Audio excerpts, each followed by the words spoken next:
Hello guys, welcome back. In this lecture, we want to talk about the difference between null and empty string values. Null is a special value and is typically used to indicate the absence of a value. It indicates that a variable doesn't refer to any object in memory.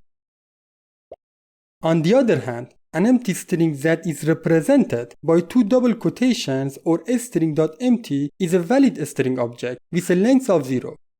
In simple terms, it's a string object that contains no characters.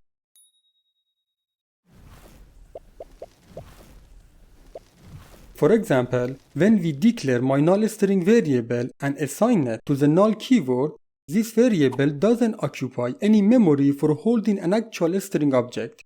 This is because it doesn't reference any object in memory.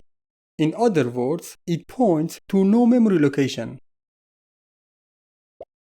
But when we declare the myEmpty string variable, a memory location is allocated for a string object with a length of 0. The myEmpty string variable holds a reference to this memory location, allowing it to refer to the empty string object.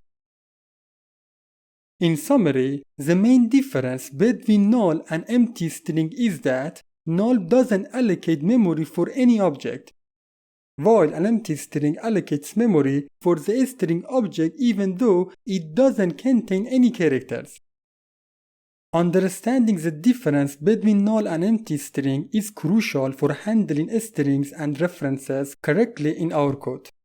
By distinguishing between them and using appropriate checks and assignments, we can avoid potential errors and ensure proper application behavior. Okay, done. See you soon in the next lecture.